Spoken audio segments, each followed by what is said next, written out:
ಬೇರೆ ಮಾತನಾಡ್ತಾ ಇಲ್ಲ. ಅದು ಏನಾಗುತ್ತೆ, ಕೆಲವರಿಗೆ ಗೊತ್ತಾಗಿದೆ ಪ್ರಚಾರ ಯಾವುದರಿಂದ ಸಿಗುತ್ತೆ ಅಂತ.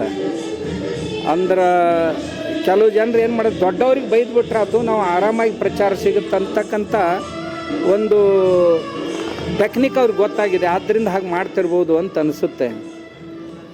ನನಗನ್ಸುತ್ತೆ ಈ ರೀತಿ ಮಾಡ್ತಾ ಹೋದರು ಅಂದ್ರೆ ತಮ್ಮ ಅವನತಿಯನ್ನು ಅವರು ಬೇಗ ಕಂಡುಕೊಳ್ತಾರೆ ಅಂತ ಅನಿಸುತ್ತೆ. ಪರ್ಮಿಷನ್ ತೊಗೋಬೇಕು, ಆ ನಂತರ ಪಥಸಂಚಲನ. ಹಾಂ, ಅವ್ರು ನಾಳಿನ ಊಟ ಮಾಡಲಿಕ್ಕೂ ಪರ್ಮಿಷನ್ ಕೇಳ್ತಾರೆ, ತೊಗೋಬೇಕಂತ ಹೇಳ್ತಾರೆ. RSSನವರು ಮನೆಯಲ್ಲಿ ಊಟ ಮಾಡಬೇಕಾಗಿತ್ತು ಅಂದ್ರೆ ಸರ್ಕಾರದ ಪರ್ಮಿಷನ್ ತೊಗೋಬೇಕು. ಈ ಊರಿನಿಂದ ಆ ಊರಿಗೆ ಎಲ್ಲಾದರೂ ಪ್ರವಾಸ ಮಾಡಬೇಕಾಗಿತ್ತು ಅಂದ್ರೆ ಅದಕ್ಕೂ ಪರ್ಮಿಷನ್ ಕೇಳು ಅಂತ ಹೇಳ್ತಾರೆ. ಅದೇನು ಒಂದು ಸಾರಿ ಹುಚ್ಚುಚ್ಚರಂತೆ ಮಾತಾಡೋದು, ಅದೊಂದು ಸ್ವಭಾವ ಆಗಿಬಿಟ್ಟಿರುತ್ತೆ ಕೆಲವು ಜನರಿಗೆ.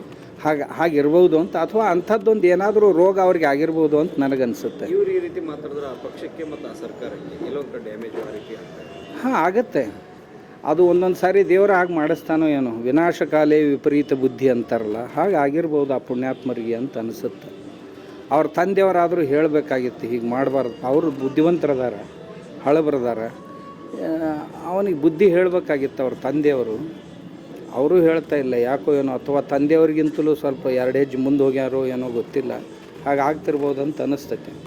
ಸರ್, ಈಗ ಎಲ್ಲೆಲ್ಲಿ RSS ಈ ಥರ ಸಭೆಯನ್ನು ಮಾಡುತ್ತೆ, ಅವಾಗ ಒಂದೊಂದು ಇನ್ಸಿಡೆನ್ಸ್ ಆಗುತ್ತೆ ಅಂತೇಳಿ ಕಾಂಗ್ರೆಸ್ ಅಧ್ಯಕ್ಷರನ್ನು ಆರೋಪ ಮಾಡೋದು. ಅದೇ ಅವ್ರ ಕಾಮಣಿ ಆದವ್ರಿಗೆಲ್ಲ ವಿಶ್ವನ ಹಂಗೆ ಹಸಿರು ಹಳದಿ ಕಾಣಿಸ್ತೈತೆ ಅಂತಾರಲ್ಲ, ಆ ರೀತಿ ಕಾಣ್ತಿರ್ಬೋದು. ನಾವು ಅದೊಂದು ರಾಷ್ಟ್ರಭಕ್ತಿಯನ್ನು ನಿರ್ಮಾಣ ಮಾಡುವಂಥ ಸಂಘಟನೆ, ಅದನ್ನು ಯಾವ ದೃಷ್ಟಿಯಿಂದ ನೋಡ್ತೀವಿ ಆ ದೃಷ್ಟಿಯಿಂದ ಕಾಣಿಸ್ತೈತೆ.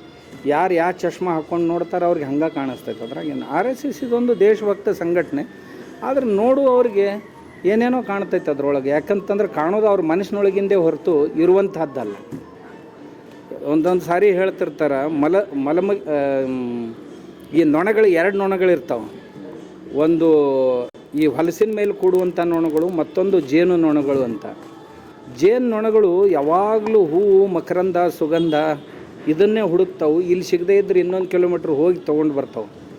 ಇನ್ನು ಹೊಲಸನ್ನು ಪ್ರೀತಿಸುವಂಥ ನೊಣಗಳು ಪಕ್ಕದಲ್ಲೇ ಹೂ ಗಿಡಗಳಿದ್ದರೂ ಸಹಿತ ಅವು ಯಾವಾಗಲೂ ಹೇಸಿಗೆ ಮೇಲೆ ಕೂಡುವುದು ಅವ್ರ ಚಟ.